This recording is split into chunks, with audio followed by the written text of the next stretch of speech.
Om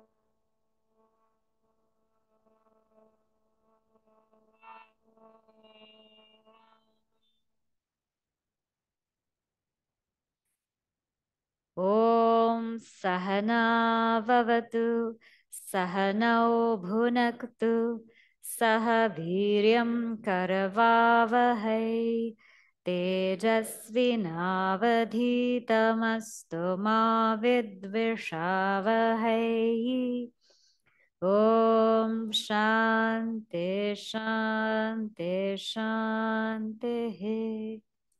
Vakratunda Mahakaya Suryakoti Samaprabha Nirvignam Kuru Me Deva Sarvakaryeshu Sarvada Saraswati Namastubhyam Varade Kamarupini Vidyarambham Karishyami Siddhir Bhavatu Me Sada Gurur Brahma Gurur Vishnu Gurur Devo Maheshwaraha Guru Sakshat Parabrahma Tasmai Shri Gurave Namaha.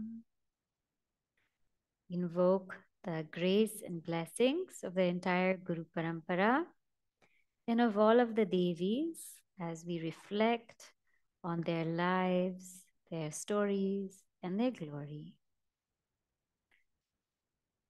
So, as I mentioned to you, the theme that we have been reflecting upon in summer camp has been Devi Mahatmyam. And so far, we have had 3 sessions. One session on Durga Devi, one session on Lakshmi Devi, and one session on Saraswati Devi. Now, today's session will talk about how these Devis are embodied in people whom we know, people around us, people who have lived this kind of lifestyle. Many times when we hear about our different forms of God and Goddess, they're very, very inspiring. But when we see this actually personified in this very day and age, it brings a whole new sense of inspiration. And we also feel that we can live those values, because otherwise, sometimes we feel like it's so difficult. It's so difficult to live these values of sticking to Dharma all the time. It's so difficult to be selfless all the time. It's so difficult to be equanimous all the time. And yes, our forms of Bhagavati Devi show that to us. But can you show that to us in somebody whom we can recognize? And so today we will explore the lives of these Devis. This is from a book that we brought out called The Woman Seeker. It's a book on the lives of 18 Devis all over Bharat. A team has has done research to put all this information together in one book. It's a very, very beautiful book. So I will take this section from here. Durga Devi embodied. When we think about her, her spirit, her courage, her fearlessness, her bravery, there's someone that comes to mind, and this is Devi Ahilyabai Holkar. Now, how many of you have heard about her? Okay, good. It's a few of you. So Devi Ahilyabai Holkar, she was a queen of the Maratha Empire. And what was her life like? So she was born on May 31st, 1725, in the village of Chandi as part of the Maratha Empire. She was born to Mankoji and Sushila Shinde. And this family was very pious, very wise. At the age of 8, Ahilyabai, she was educated at home. She learned how to read, she learned how to write, she learned fencing, she learned horse riding, she learned all of these beautiful skills in her home. And every day she would go worship at a Shiva temple. Bhagavan Shiva was her Ishta Devata, and she would worship there. Now, it just so happened that one of the times when she was visiting, there was a Subedar, means he was a ruler. He was a ruler of the Malwa kingdom. His name was Malhar Rao. And he saw her. And when he saw Ahilyabai, he said, he was just stunned at this young, pious lady, young, pious daughter. And he said, I would like her to be the wife of my son. There's just something about her. I would like her to be the wife of my son. So he sent a proposal. And after some time, Ahilyabai got married to Khande Rao, her husband.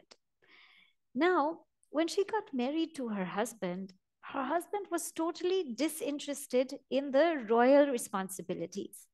He was just, his mind was completely somewhere else. So Ahilyabai's father-in-law and her mother-in-law, they trained her in all the state affairs. They trained her in warfare. They trained her in managing affairs. They trained her in the treasury, in everything, every area they trained her. And at night, she would sit with her husband and she would tell him what she was doing, what she was trained in. She would share stories of the Puranas, of the Itihasas. She didn't give up on her husband. She said, let me try. Let me just speak to him about it. Because in this satsang, who knows? Who knows what will happen? Maybe a trigger. And it so happened that her husband did change.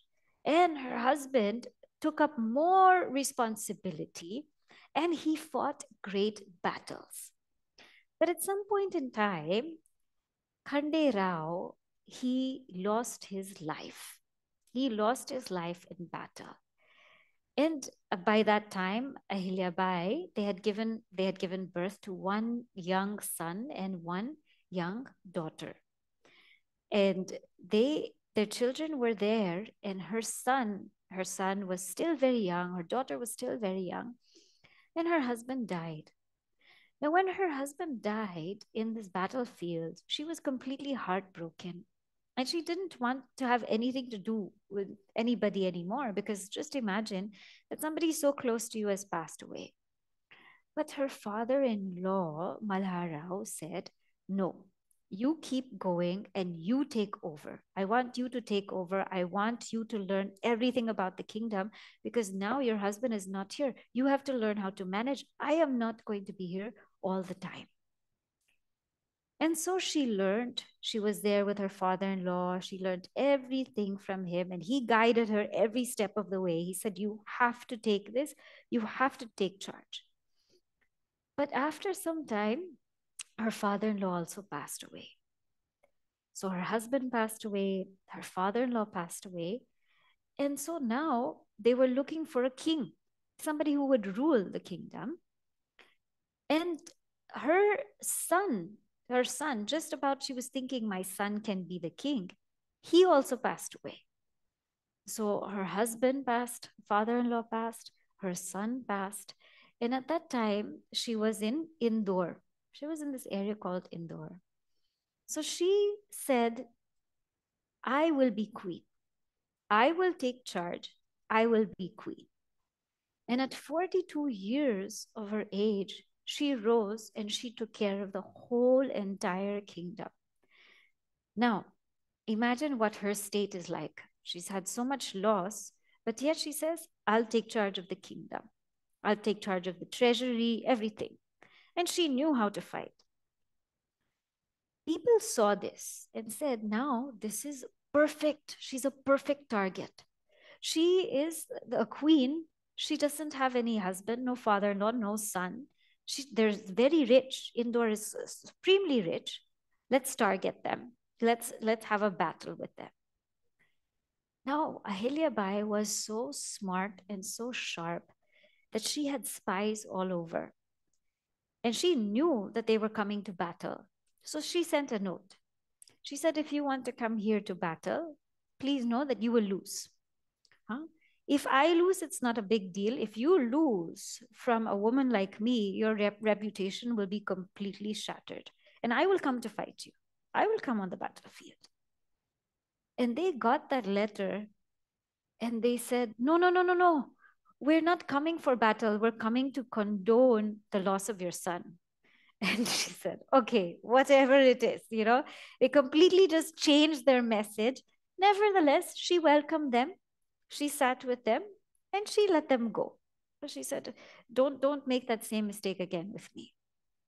So now people were armed. They knew that this was not some weak woman. This was a strong woman. And what she did was she assembled a team of female soldiers and male soldiers. So not just male soldiers went to fight, female soldiers also, because she herself went to battle. And in this way, because her army was so strong, she protected the entire kingdom. Not only that did she do that, but she made sure that the whole kingdom flourished. So she would have tax cuts. She would have tax cuts so that farmers could come, scholars could come, artists could come. She would give them stipends to help them to start their own business. So in this way, many people started coming to Indore. Many people. And they liked living there because she was such a pious person. Eventually, from Indore, she moved to this place called Maheshwar, which is also in that Madhya Pradesh region. But she felt like she wanted to move there because that was right by the Narmada River. And she loved to worship Lord Shiva. And Narmada is the daughter of Shiva. She wanted to move near the Narmada River, and there was a Raja Rajeshwari temple, Raja Rajeshwar temple. So she wanted to stay there. And with Ahilyabai's reign, the whole empire bloomed. She ruled for 30 years, and it was known as the golden age of the Maratha Empire. Musicians, poets, everybody came. And she facilitated the constructions of roads, of bridges, of wells, of everything around her. Until today, there is this Maheshwari saris. I don't know if you've heard of that. That is from Maheshwar, and that is because of her inspiration. So the whole kingdom flourished, and everybody was prosperous. And everyone looked upon her as a pious ruler. I will read to you her routine. She would wake up 1 hour before sunrise, and her entire morning was on scriptural study and prayer. Then she herself would go and do charity work. And from 2 to 6 p.m., she would hold her darbar. Darbar means that people would come and people would come and offer their grievances, talk about their problems, their issues. She would hear them out. And anybody was welcome. It was not like only this selected people. When some people rule, only selected people can come in. It was not like that. Everybody was welcome. She treated everyone the same. And after that, she would do her puja. She would do her puja. She worshipped Bhagavan Shiva every day. And again at 9 to 11 at night, again another round of state affairs. Whatever issues were there, she settled. And her composure was so simple. She wore a very simple white sari. She didn't engage. Usually, if you see queens, you see kings, they have all this royal garb with crowns and jewels. She wore a simple white sari. And she stayed in a Rajvada, simple 2-story house place. She didn't demand anything for herself. Because when she inherited the treasury, she said, I'm not going to keep this wealth for myself. Let it be used back to the state, back to the country. Let the whole of Indore, the whole of Madhya Pradesh, let it prosper. And in her reign, she abolished unjust laws like people who were trying to seize the property of widows. She abolished that. Once there was a conflict between tribes outside, and they were just not listening. They were so adamant. And so what she did was, she just spoke to her daughter, Muktabai, and she said, if we get somebody who is strong enough to rise against all of the tribal conflicts, will you be willing to marry him? Will you be willing to share your life with him? She said, yes. So she announced, she said, whoever can stand up and face these tribal conflicts, you can marry Muktabai, my daughter. And here again, there was a rule that only royals could marry royals. So she put that aside. She said, let us think about the whole kingdom. And true enough, somebody stood up to that and married her daughter Muktabai. So in this way, she would solve all of the conflicts. She made her whole area prosper. And there were many times, at least even 3 times, that her lead person, her commander-in-chief of the army, he was in some other place fighting some other battle, and her area was invaded. She went into battle, she fought, and she won. So she led the army into battle, she fought, she won. Now, when you think of Ahilyabai, just this kind of ruling, when people actually write about her, reflect about her, they're astonished how someone could rule in this way. So pious, so effective, so just. But the beauty of Ahilyabai is she didn't stop here. She is responsible for reconstructing over 200 temples and places in Bharat. She did not stop in Madhya Pradesh. That was her area. She went all over Bharat. When the invaders came, some say 40,000 of our temples, some say 60,000 of our temples were destroyed. When a temple is destroyed, our faith is shaken because the temple is a bedrock of people's faiths. In the land of Bharat, people worship in different ways. Some people go to the temple every day for darshan, for Bhagavan. Some people drive through in their scooter and they just do namaskar. Some people stay there. Some people serve there. Some people sing bhajans there. Some people study there. The temple is a bedrock of our lives. And it's a way for us to connect to the divine, because sometimes, even if that divine is within us, it's hard to connect. But when we see a form, when we feel the chants, when we feel the vibration, when we feel that whole energy and aura, we can connect. And so when she did this, she restored not only a temple, but the relationship of Bhagavan, of Bhagavati in our lives.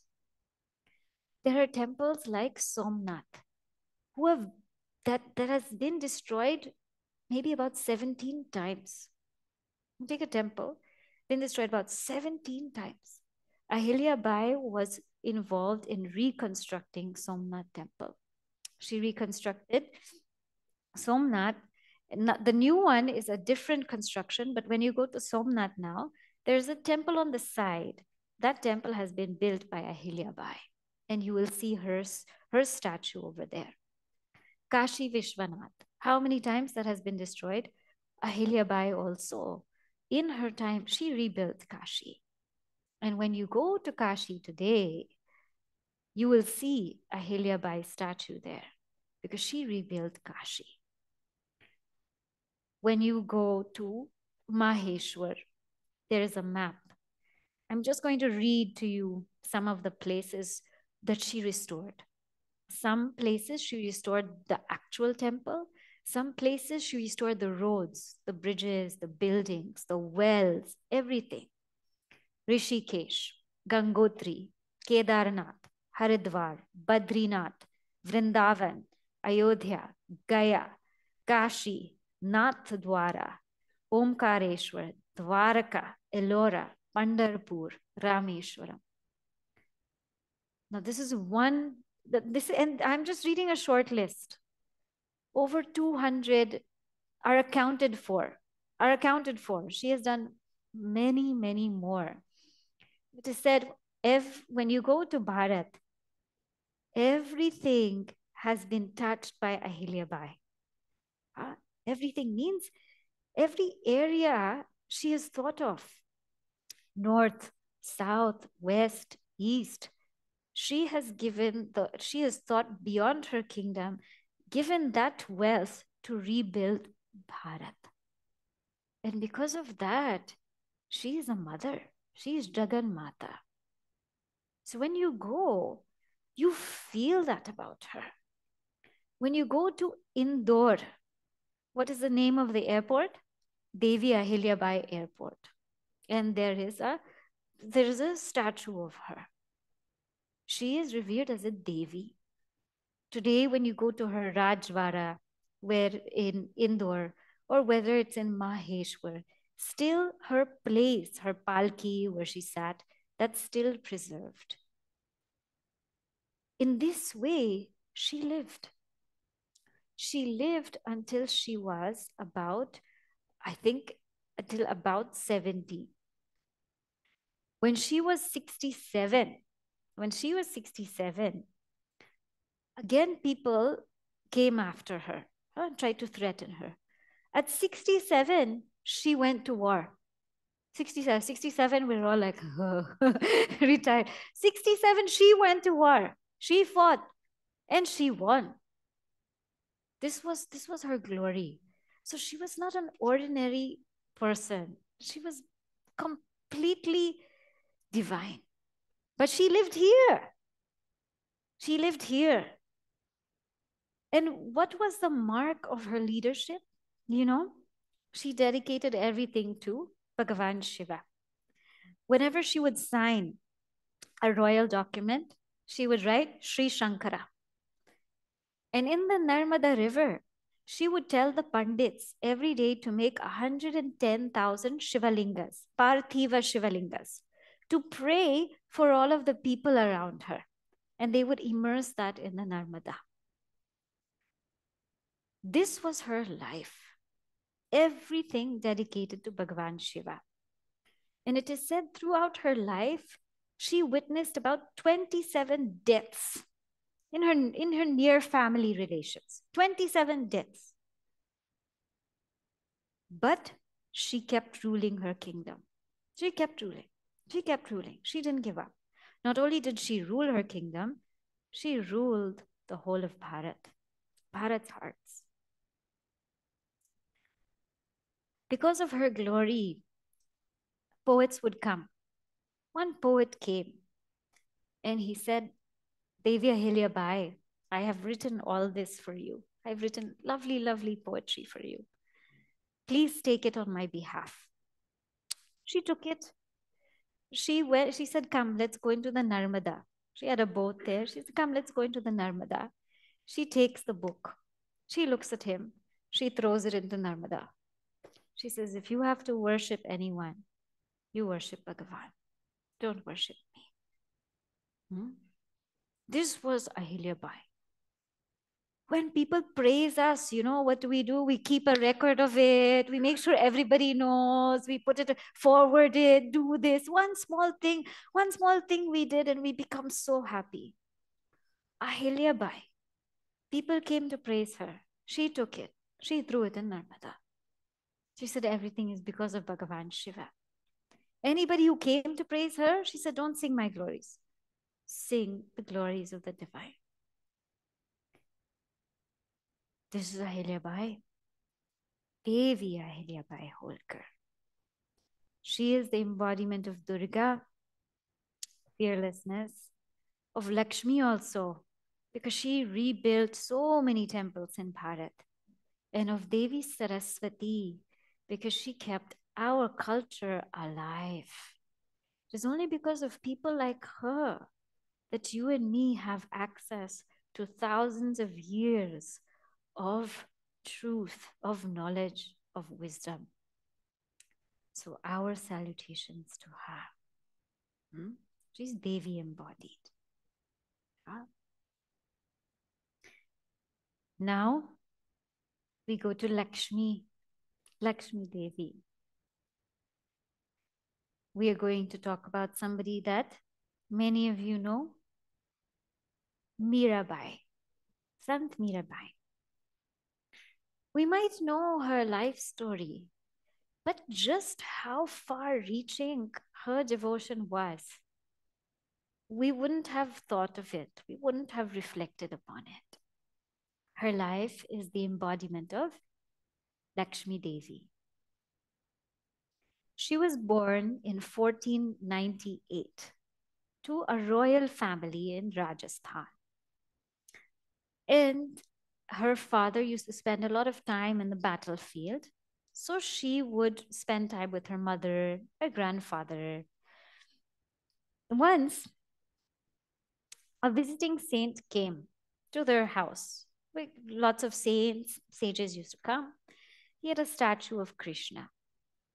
She just saw that. And she said, I want that Krishna. I want that form of Krishna. And the saint said, no, this is my Krishna. I worship Krishna. I can't give it to you. It's my Krishna. So he left. Now, when he left, in his dream, Bhagavan Krishna came and said, you give me to Mirabai. You give me to Mira. So he returned the next day and he said, here's your Krishna. She said, thank you. And she was just a young girl then. And at the same time, she had this Guru Raidas. Guru Raidas came to their family and he gave her the name of Rama. Payoji mene Ram Ratana Dhana Payo. And so she kept that name close to her heart. And one would wonder how somebody who has the name of Rama can be so devoted to Bhagavan Krishna. She knew they were one. She did not have a sense of that this is different, that's different. She says Rama, Krishna, same. So she used to take care of her Bhagavan Krishna. She used to bathe Krishna, dress Krishna, decorate Krishna, put chandan on Bhagavan Krishna. She used to also talk to Bhagavan Krishna, weep, dance, sing. This was like the love of her life.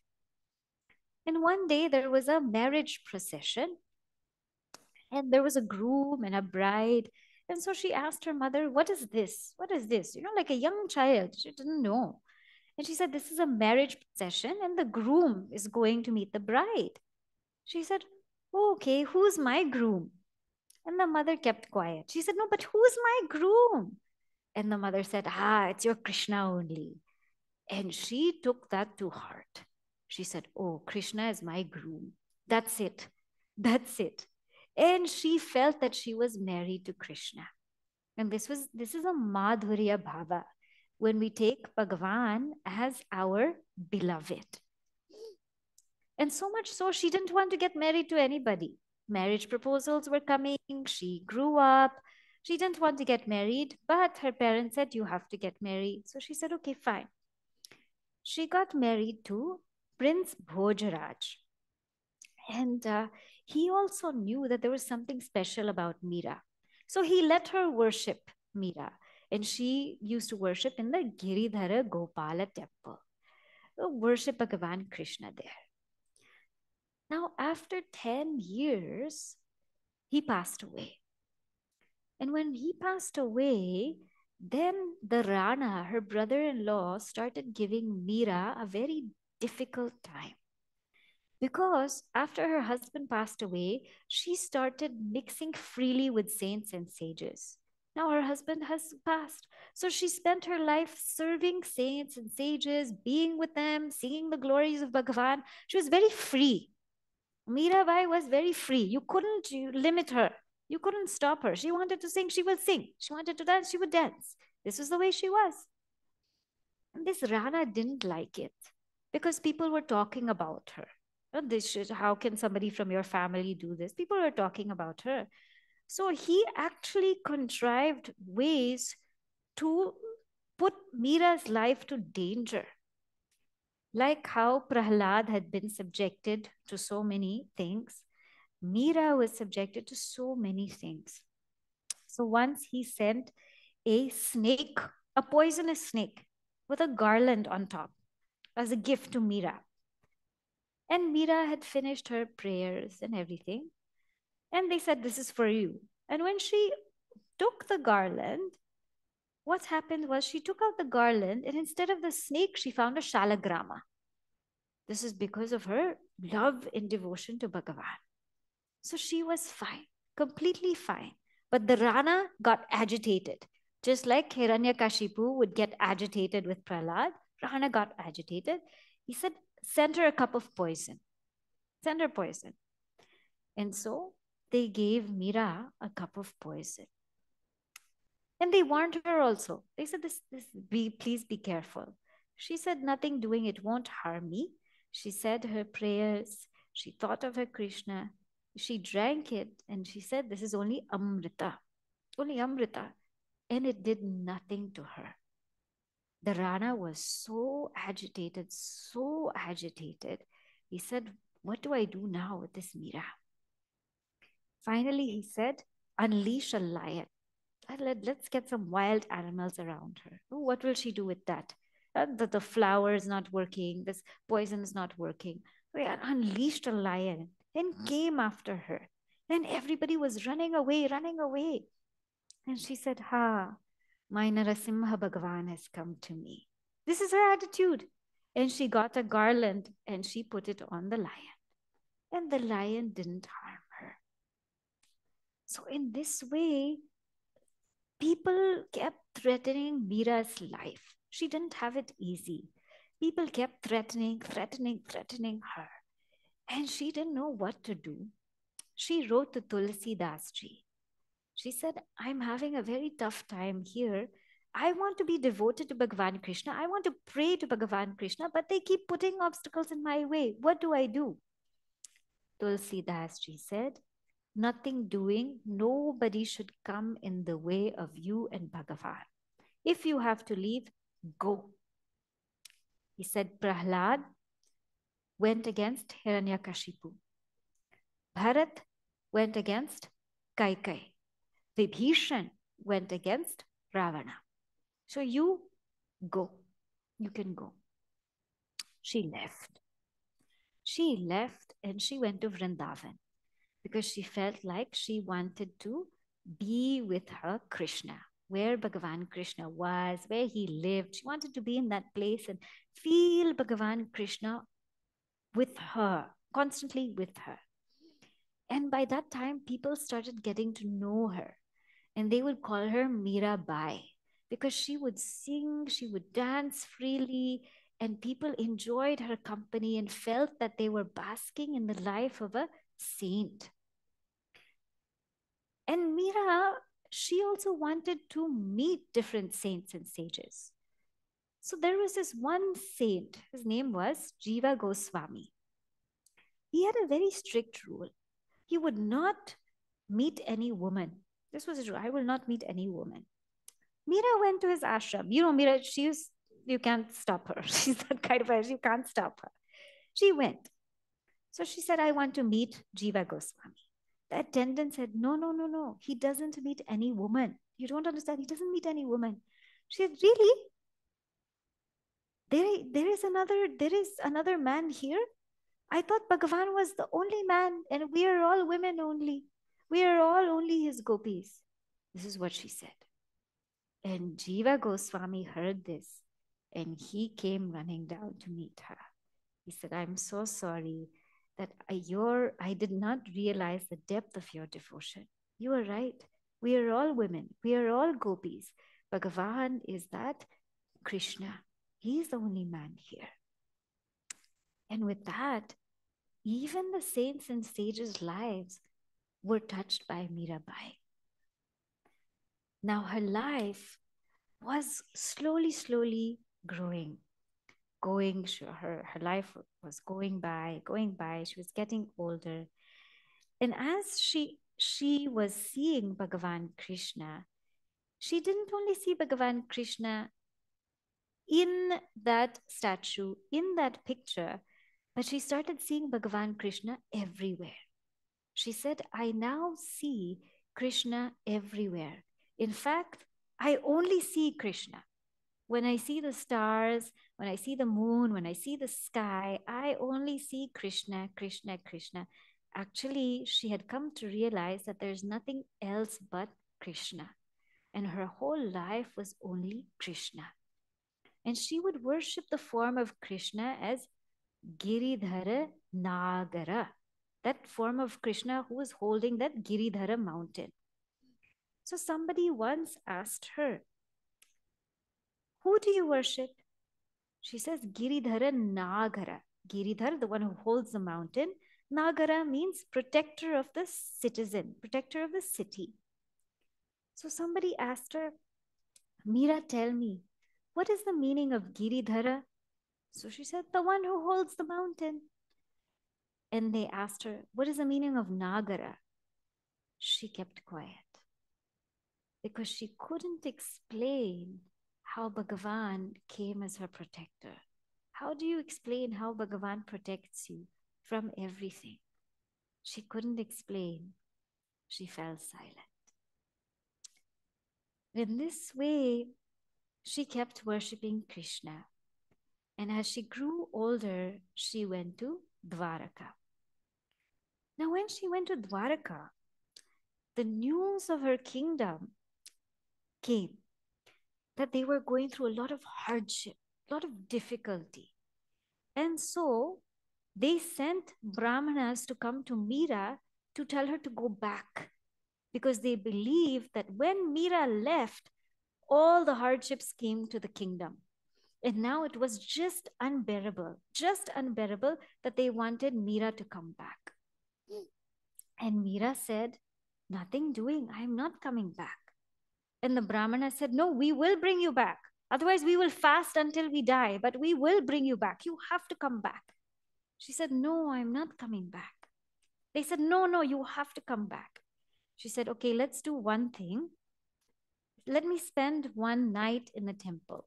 I'll go to the temple, spend one night with Bhagavan. Let me seek his blessings, and then we will see tomorrow. They said, fine. So in Dwaraka, there is a temple there of Mirabai. She spent the night there. She spent the night there, and it is believed that through her prayer and deep devotion, she merged into Bhagavan. She never came out that temple. The day broke, morning came. There was no more Mira to be found. She had gone. She had merged with her beloved. She left, but she left with over 1,000 songs dedicated to Lord Krishna. So much so, we can't think about Bhagavan Krishna without thinking of his dear Mira. This was her life. If you see her life, the wealth of Lakshmi Devi is not just that outer wealth, that Shrad Sampatti, the Sampatti of the seekers. Shama, Dhamma, Uparama, Titiksha, Shraddha, Samadhanam. This we would have learned. Shama, control of mind. Dhamma, control of senses. Uparama, control of activity. Shraddha, faith. Titiksha, forbearance. Samadhanam, single-pointedness. All of this was so natural in Mirabai. Naturally, she had the control of mind. Her mind didn't wander here and there. Naturally, she had control of her senses. Her senses didn't indulge in the world. Naturally controlled. Naturally control of activity. She didn't go just anywhere, here, there, everywhere. She was just in her devotion. Titiksha. She forbeared. She endured everything. She had so much forbearance. No matter what happened, she endured it. Shraddha. No matter what happened, she never lost faith in Bhagavan. Never lost faith. And Samadhanam. Her mind, for us, we have to train our mind to go into Samadhi. Her mind was in Samadhi. You have to train her mind to come out of it. Her mind was in Bhagavan Krishna. Natural Samadhana. This was Mira. So not only her songs, not only her devotion, but her very life serves as the embodiment of Bhagavati Lakshmi. So we offer our salutations to this Devi Mirabai. Now we move on to the embodiment of Saraswati Devi. We all know Saraswati Devi is the goddess of knowledge, the goddess of wisdom. So we will come to Swamini Saradapriyananda ji. I don't know how many of you know her, but she was a great Swamini of Chinmaya Mission. Swamini Saradapriyananda ji, she was born on November 5th, 1927 in Andhra Pradesh. Her father was a math teacher and her mother was very, very involved in Mahila Seva. And she was inspired by Gandhiji's Khadi movement. So her name, her childhood name is Sharada Devi. Sharada Devi. And she, so much so that she would stitch and spin her own clothing. She would spin cotton and make her own clothing because she was very inspired by this Khadi movement. She went to the first girls' school in her hometown and she excelled in school, especially in elocutions and speech and language. She excelled. She studied Sanskrit, she studied Hindi, and eventually she gained her bachelor's degree in mathematics. Then she went on to study law. And when she went on to study law, especially, she was very keen to fight for women's rights, to help all of those women who were going through injustice. She stood up for them. But as she was in this profession, what happened was there was a lot of corruption going on. So she didn't like this field. She left. And she went to work as in the Social Welfare Advisory Board. She worked there for some time, but she didn't find satisfaction. She didn't find satisfaction in what she was doing. And then she heard all of a sudden that there is a Swami who is doing lectures in English. So she said, let me go and see what is that all about. So in 1956, she met Gurudev in Hyderabad. She was not happy with her life. Life became very painful for her, very dull for her. She couldn't find meaning. And when she met Gurudev and she started listening to him, that was it. She said there is something about him that she couldn't explain. And she started going for his talks, And she became so inspired by him that she wrote to him and she said, I want to leave everything. Please teach me how to renounce. I don't want to be a slave to money. I don't want to work for money. I don't want to be involved in this. I want to be free. Gurudev said, come and meet me and we will discuss.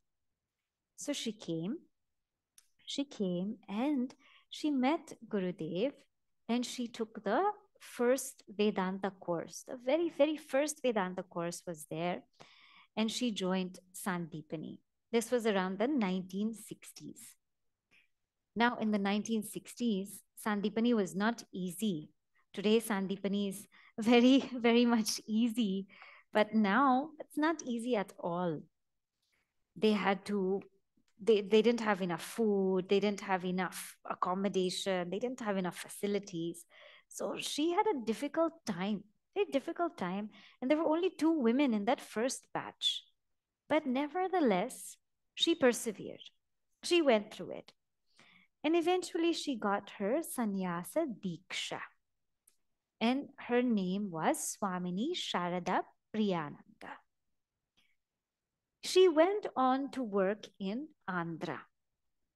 And in Andhra, one of the devotees there gave a village, a plot of land for her in Kadapa district. And Gurudev went there And he said, let's build something. Let's build something. Let's make it work. And so Gurudev was there for the Bhumi Puja. And he also told her where to dig for water. He knew everything. Gurudev knew everything. He said, let's make this work. Let's make an ashram. Let's dig here for water. And she had complete faith in Gurudev. And next thing you know, she started getting on her typewriter. She started writing notes and letters to appeal for funds to build an ashram. And eventually, an ashram came up by the name of Chinmaya. Some of you may have been there. So, very, very beautiful ashram came up under Swamini ji's guidance. They used to call her Amma, Puja Mataji. They saw her as a mother. And she didn't only do that, she established a Vidyalaya, Harihara Vidyalaya, education for children, for rural children, free education, providing them with books, with meals, and she trained them. And she initiated both boys and girls into Upanayana, and she taught them. Then she saw the elderly people, some destitute people were suffering. So she also arranged some meals, some accommodation for them. Then she saw that there was a need to have nourishment in the ashram. So she encouraged Gau Seva. So lots of cows were brought to the ashram to take care. And then she wanted more greenery, lots of clean air around. So she took up this project of Vanikarana, where in the span of about 13 years, they planted 20,000 trees, 20,000 trees all over. And she felt that this knowledge has to go to the people, but in a language they can understand. So she started that Sandipani in Telugu. Telugu in English, Sandipani was there in Andhra. And she taught people. She taught people the whole Vedanta course. And there was even this Dharma Veer course that she did, a short course. And she also had this Aranya Spandana publications in Telugu. She wrote commentaries on Upanishads. She gave lots of talks. And she traveled also all over the world. She also made her way to the US.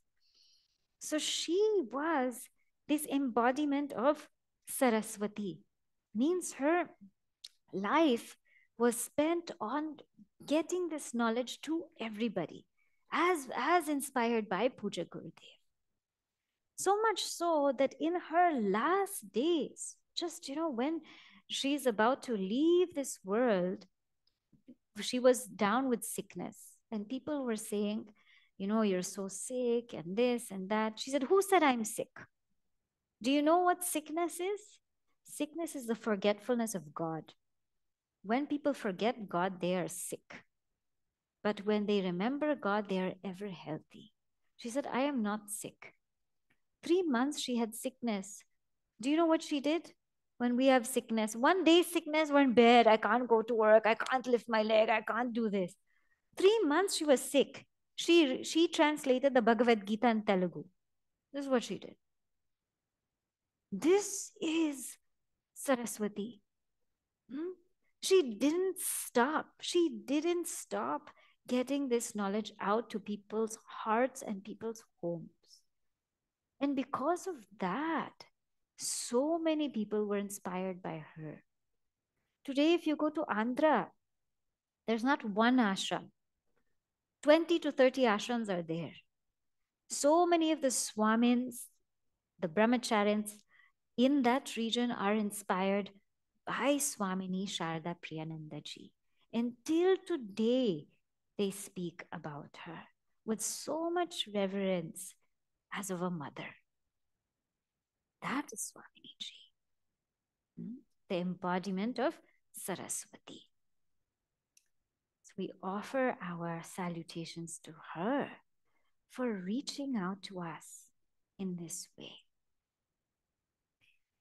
Now, I must tell you something, that even if today about Devi Ahilyabai Holkar, Mirabai, Swamini Saradapriyananda ji, We don't have to look very far to find Devi. We see her in Durga, Lakshmi, Saraswati. We see her in these role models that I just spoke about. But there's one place where we can find her. We find her in our home, our mother. Our mother is Durga, Lakshmi, Saraswati in one. We don't have to go out. We don't have to go to another time period or place. Go home. Go home. And you will see Durga. What kind of courage it takes to bear a child? Do you know? Do you know how it is to bear a child? For 9 months to hold a child in your stomach. And she's holding the child in the womb and she's doing everything. She's cooking, she's cleaning, she's working, she's doing this, she's doing that. She might have even another child. And she is bearing that child with absolute courage, absolute fearlessness, absolute poise. She bears that child. And do you know what kind of pain it is? I don't know. But the mothers here know. They've described to me. Many people have told me it is so painful. It is like a whole rock being thrown again and again and again at your feet. This is what they tell me. The courage to bear that kind of pain. Who can do that? And some of them have multiple children. To bear that pain again and again and again, that takes courage. When something hurts us a little bit, oh, so painful. Just think about how a mother rears the child. Durga. When the child comes out, the child needs milk. Lakshmi. And this child doesn't, not fixed times of the day, please, huh? Any time of the day. At night also, the mother will barely get sleep. She'll barely get sleep because she has to wake up every few hours. The child needs milk. During the daytime also, the child needs milk. Not only the child needs milk, the child needs nourishment, the child needs love, attention, and the child can sense if you're not attending to the child, crying, crying, crying, crying, crying, and the mother will have to take the child, the mother will have to hold the child, carry the child, burp the child, everything the mother will do. And who is the one who makes the child speak first? Mother. She's Saraswati. She teaches the child how to speak. We didn't, we are like, oh, we can give Vedanta lecture, this lecture, that lecture. We couldn't even say, okay. Our mother is the one who taught us how to do that. We feel like we can run marathons, exercise, do all these sports. Hello, who taught us how to walk? And how many times we fell? Not like we fell 1 or 2 times. Hundreds of times we must have fallen. Who picked us up? Our mother. We might not remember all of these things because we were very young, but she did that. We did not know also how to put our clothes on, how to go to the bathroom, how to chew. We did not know all of this. How to tie our shoelaces, we didn't know. Our mother taught us all of this. She's Durga, she's Lakshmi, she's Saraswati. She is the embodiment of Devi. And in and through our lives, she plays this role. There is a Sanskrit verse. I will read it and I'll explain on it so that we can feel the glory of our own mother. Nasti matra sama chaya. Nasti matra sama gatihi. Nasti matra samam tranam. Nasti matra sama prabha. It says, there is no chaya. There's no shade equivalent to the mother. Shade means that mother, shade is something that's always with you. A shade, shadow, chaya, you can say shadow. Shadow is always with you. There is no shadow like our mother. Because when we are young, she's always there, taking care of us, always there. And even if we're far from her, she still knows. That kabhi kushi kabhi gum types. She knows when her child is coming home. She knows, I can hear your footsteps from here. I know that you wanted this. I know, she somehow, the mothers know. I know you wanted it, so I brought it.